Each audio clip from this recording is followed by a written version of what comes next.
अरे यार बच गया।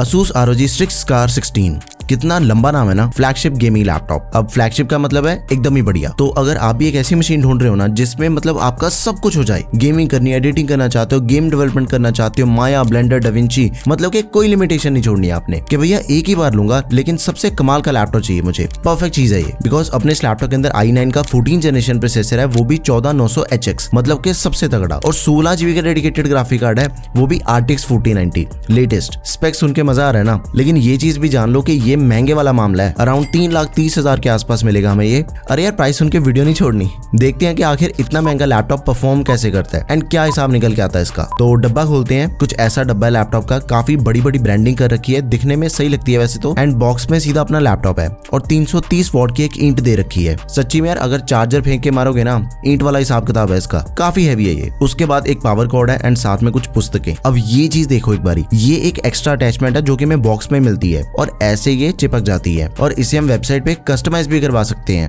देख रहे हो ना Asus वाले क्या क्या चीजें लेके आ रहे हैं आजकल, महंगे नशे हैं भाई, जो मर्जी कर लो।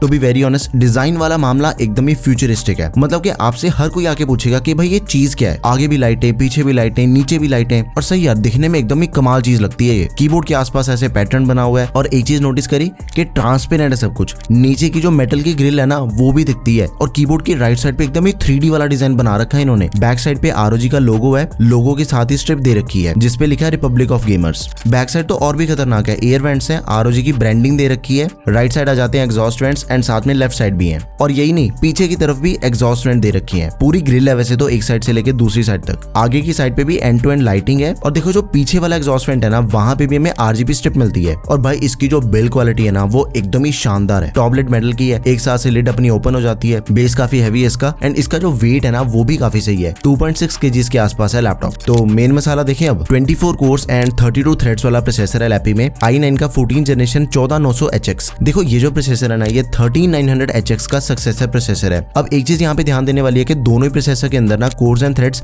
बिल्कुल सेम मिलते हैं, लेकिन दोनों के अंदर काफी फर्क है। एक आपको 13 जनरेशन का मिलेगा, एक 14 जनरेशन का है, एंड इसकी जो परफॉर्मेंस है ना 14900HX की वो अराउंड 10% ज्यादा बढ़िया है as compare to 13 generation 13900HX। Total 24 cores में से 8 परफॉर्मेंस कोर्स है एंड 16 एफिशिएंसी कोर्स है इसके। 5.8 GHz परफॉर्मेंस की मैक्स फ्रीक्वेंसी है, 4.1 GHz एफिशिएंसी कोर्स की मैक्सिमम क्लॉक स्पीड है। लिटरली यार मैंने इससे पावरफुल प्रोसेसर नहीं रिव्यू किया आज तक, तो इसी बात पे चैनल को सब्सक्राइब करना तो बनता ही है। लाल लाल बटन दिख रहा है आपको, उसे जाके दबा दो बस। आई नो यार दिमाग ऐसे काम करता है कि इतने पैसे लगाने हैं तो मैं कस्टम PC बनवा लेता हूँ, लेकिन यार इसका जो सबसे बड़ा प्लस पॉइंट है ना वो है इसकी पोर्टेबिलिटी। पोर्टेबल होने के साथ साथ देखो इसकी जो परफॉर्मेंस है ना, बात ही छोड़ दो उसकी, तो परफॉर्मेंस वाले सेक्शन में ना एकदम हैरान होने के लिए तैयार हो जाओ बस। 32 GB की रैम मिल जाती है लैपटॉप में, DDR5 रैम है डुअल चैनल, 5600 MHz वाली, एंड इसकी जो रैम है दैट इज एक्सपेंडेबल। 64 GB तक हम रैम को बढ़ा सकते हैं, और लैपटॉप में 2 ही स्लॉट मिलते हैं रैम के, जो दोनों 16 GB की रैम लगी हुई है। तो अगर आपने इसे फुल पोटेंशियल पे यूज करना है ना, फिर आपको 32 GB की 2 रैम चिप्स लगानी पड़ेंगी। वैसे यार मेरे हिसाब से ना 32 GB जिसके साथ अपना लैपटॉप पहले से ही आता है ना वो मोर देन सफिशिएंट है। उसी के बाद 2 TB की SSD मिल जाती है, Gen 4 SSD लैपटॉप की। रीड एंड राइट की स्पीड काफी बढ़िया है इसकी, आप खुद ही देख सकते हो। अब देखो एक चीज है, 2 TB की SSD दे रखी है, सारी गेम्स सारे एडिटिंग प्रोजेक्ट्स इसी में रख सकते हो, और जो परफॉर्मेंस है ना वो बहुत ही बढ़िया मिलेगी हमें। उसका एक रीजन है, एक तो SSD पे सब कुछ सेव हो रहा है एंड साथ में एडिट भी SSD पे हो रहा है, तो ये चीज काफी बढ़िया हो जाएगी। 2 TB स्पेस मेरे अकॉर्डिंग बहुत होती है, आपको स्टोरेज एक्सपेंशन की वैसे तो जरूरत नहीं पड़ने वाली, बट फिर भी देख लेते हैं। इसकी जो एक्सपेंशन है उसका सीन कुछ ऐसा है कि 2 स्लॉट मिलती है हमें स्टोरेज के लिए, 2 TB की 2 SSD लगा सकते हैं हम, 4 TB तक इसकी स्टोरेज एक्सपेंडेबल है। ग्राफिक कार्ड दिया गया Nvidia RTX 4090, 16 GB का डेडिकेटेड ग्राफिक कार्ड है ये, DDR6 VRAM वाला ग्राफिक कार्ड है, TGP 175 वॉट्स है। उसके बाद MS Office 2021 life time validity के साथ में मिल जाता है। सिंपली लैपटॉप खरीदो एंड अपने काम पे लग जाओ, ये चीज है इसकी। मग स्विच है साथ में,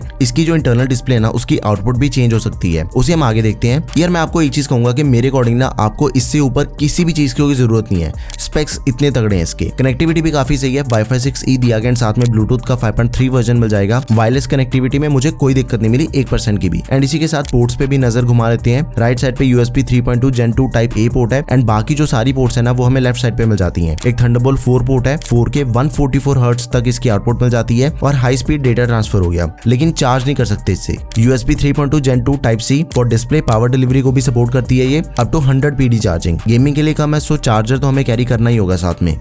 HDMI 2.1 120 हर्ट्ज तक का 4K आउटपुट ले सकते हैं इससे हम। HDMI से RTX 4090 से भी आउटपुट मिलती है। एक 2.5G लैन पोर्ट मिल जाती है, 3.5 mm कॉम्बो। तो पोर्ट्स वाला जो इसका मामला है ना वो भी मस्त है। मग स्विच है लैपटॉप में, 4 ऑप्शन है। आर्मरी क्रिएट सॉफ्टवेयर में जाके GPU मोड की सेटिंग है। मग स्विच से ऐसे इसकी जो डिस्प्ले है ना उसकी आउटपुट हम चेंज कर सकते हैं। eGPU से भी ले सकते हैं, थंडरबोल्ट 4 से, और इको मोड में जाके ना डेडिकेटेड ग्राफिक कार्ड को ऑफ भी कर सकते हैं, जिससे अपना सिर्फ iGPU चलेगा, बैटरी बैकअप भी ज्यादा मिलेगा। फिर सिंपली अगर तो देखो आपने मूवीज देखनी है, कोडिंग वगैरह करना चाहते हो, या फिर आपने ऑनलाइन रिसर्च करनी है ना, नोट्स बनाने हैं, मीटिंग ज्वाइन करनी है, तो iGPU आराम से करवा देगा ये सारे काम आपके। तो इको मोड पे रख सकते हैं, बैटरी बैकअप भी हमें काफी बढ़िया मिल जाएगा। फिर वैसे डिस्प्ले तो इसकी 16 इंचेस की दे रखी है, बट फुल साइज कीबोर्ड नहीं मिलता हमें, मतलब कि नम पैड नहीं है, बट है भी। ट्रैक पैड के ऊपर ही दिया गया, सेम लाइक जैसे अल्ट्रा बुक में था नंबर पैड 2.0, और यहाँ से बटन प्रेस करके नंबर पैड को हम ऑन एंड ऑफ भी कर सकते हैं। लेकिन इसका एक दूसरा मॉडल भी आता है 18 इंचेस की डिस्प्ले साइज के साथ, उसके अंदर जो हमें नम पैड है ना वो डेडिकेटेड दिया गया, उसका भी रिव्यू जल्दी से करेंगे, तो इसके लिए भी चैनल को सब्सक्राइब कर लो। कीबोर्ड का कुछ ऐसा डिजाइन है, ऊपर M1 to M5 कीज दे रखी हैं इसके अंदर, एंड इसके जो कुछ शॉर्टकट्स हैं वो फंक्शन की पे हैं। राइट साइड पे भी शॉर्टकट बने हुए हैं, वीडियो को पॉज करने का, प्ले करने का, ये सारी चीजें नेक्स्ट एंड प्रीवियस कर सकते हो। इससे आप RGB कीबोर्ड है चेंज भी कर सकते हो, और सिर्फ कीबोर्ड ही नहीं बल्कि लैपटॉप के नीचे वाली जो स्ट्रिप है ना RGB, उसको भी कस्टमाइज कर सकते हो। ROG का जो लोगो लगा हुआ है उसे भी कस्टमाइज कर सकते हो, कोई भी कलर दे दो उसे, और जो पीछे वाले वेंट्स के ऊपर वाली स्ट्रिप है ना उसे भी कस्टमाइज कर सकते हो। मतलब सारी लाइटें कस्टमाइज हो सकती हैं इस लैपटॉप की आर्मरी के रेट में जाके। अब उसकी बात करते हैं जिसके आप वेट कर रहे थे, तो पूरे ध्यान से ओके।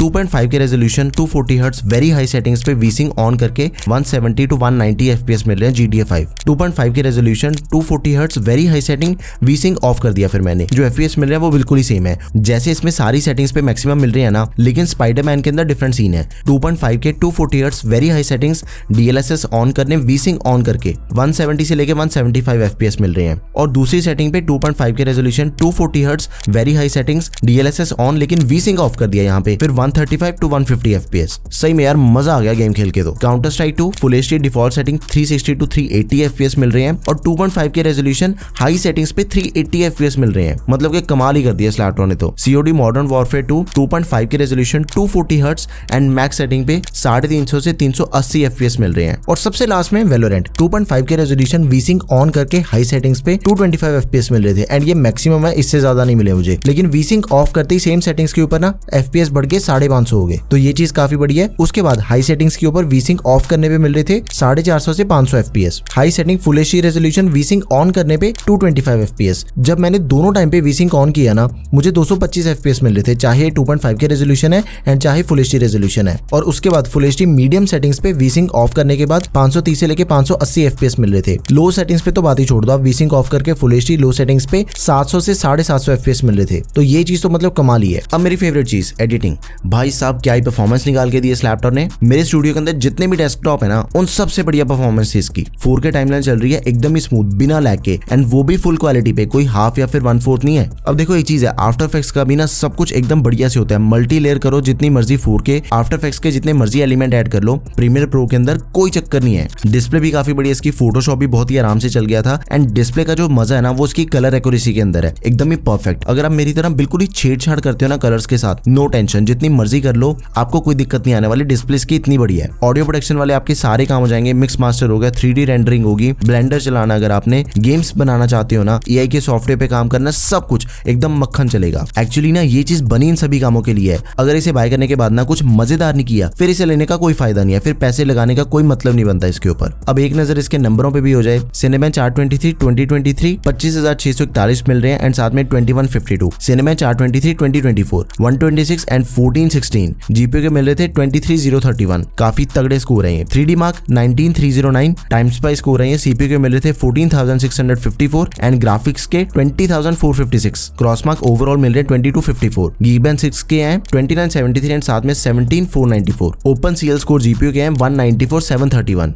कमाल के स्कोर्स हैं सच्ची में। उसके बाद PC Mark 10 9065, पास मार्क है 14682, V-Ray 26444K samples and V-Ray GPU के हैं 1184 एमपास। तो नंबर भी एकदम बढ़िया है इसके, नो डाउट। 16 इंचेस के डिस्प्ले साइज के अंदर में लैपटॉप मिल जाता है, 2.5 के रेजोल्यूशन है, एंटी ग्लेयर डिस्प्ले है एंड इसकी जो रेजोल्यूशन है वो QHD प्लस है, 2560 by 1600 पिक्सल्स, 16:10 इसकी एस्पेक्ट रेशियो होगी एंड इसके अंदर ना आपको ROG Nebula HDR डिस्प्ले मिलती है। गेमिंग डिस्प्ले में नया स्टैंडर्ड है, बेटर ब्राइटनेस दिखाता है, ये बेटर रिफ्रेश रेट और रिस्पॉन्स टाइम भी काफी कम हो जाता है इससे डिस्प्ले का। तो ओवरऑल जो अपना एक्सपीरियंस है ना वो काफी बढ़िया हो जाता है और एक्सपीरियंस एकदम ही फ्लिकर फ्री। 100% DCI-IP3 240 हर्ट्ज का रिफ्रेश रेट दिया गया है, डायनामिक 120 हर्ट्ज एंड 240 हर्ट्ज को सपोर्ट करता है, अपने आप चेंज हो जाती है इसकी डिस्प्ले। 3 मिलीसेकंड इसका रिस्पॉन्स टाइम है, डॉल्बी विजन की सपोर्ट के साथ ही HDR, कमाल की डिस्प्ले है और डिस्प्ले बहुत ही ब्राइट है। 1100 निट्स की ब्राइटनेस है इसके डिस्प्ले के अंदर वैसे तो, और आप इसे 50% से ज्यादा पे यूज भी नहीं कर पाओगे, कितनी ब्राइट है आप खुद ही देख सकते हो। एंड स्पीकर्स की बात करें ना तो एकदम ही कमाल के स्पीकर्स हैं भाई, सच्ची में एकदम ही लाउड एंड क्लियर वाला हिसाब किताब है इसके स्पीकर्स का। 90 वॉट आवर्स की बैटरी है, 2 से 3 घंटे तक का बैटरी बैकअप मिल जाएगा।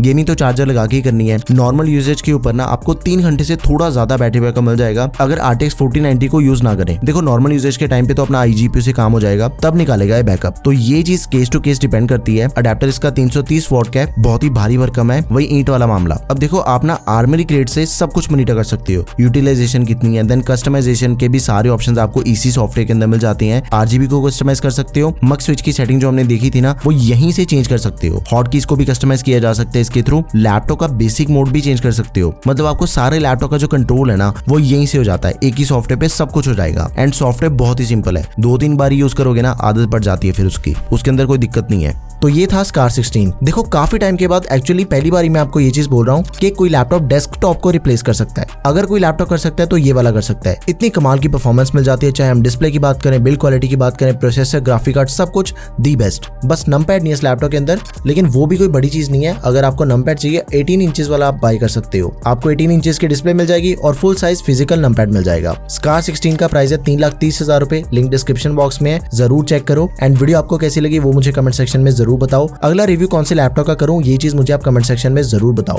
That's all for this video guys, thank you for watching the video, peace out.